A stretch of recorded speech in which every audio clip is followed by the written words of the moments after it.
Ngayon tag-ulan mga ka-nature, magtatanim ulit tayo ng mga binhi ng kakao, no? Kailangan natin maghukay muna ng lupa. Then after natin maghukay ng lupa mga ka-nature, ilalagay na natin yung mga ating pinatubo ng mga seeds ng kakao, no? Ito, ukayin natin to. After natin to maukay mga ka-nature, itatanim natin yung binhi natin na kakao, no? Kailangan mga ka-nature, mas maganda ngayon tag-ulan, no? Makikita nyo sa ating paligid, nandyan yung pugs, no? Ganito maganda magtanim ng kakao mga ka-nature dahil sa hindi mainit, bagong ulan, kaya sure na sure buhay na buhay yung ating kakao, no? Kukuha muna tayo ng binhi dahil meron na tayo na ukay. Ito.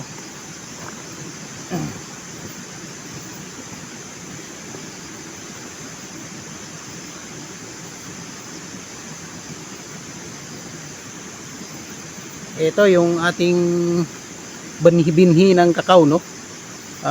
Sigurado 100% mabubuhay itong mga ka-nature dahil sa tag-ulan, bagong ulan, basa pa yung lupa, kaya tatanim na natin to mga ka-nature. Ipasok natin tong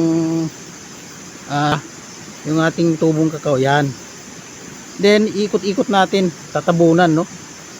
Kailangan pulverize yung ating itatabon para yung kanyang ugat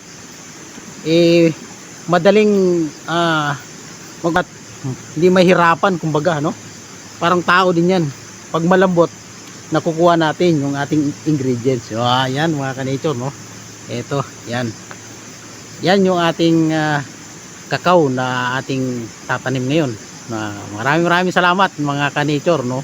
Lalong-lalo na sa mga sumusubaybay sa ating mga video, especially sa ating pagtatanim o pagpa-farming, no? Maraming salamat mga ka-nature.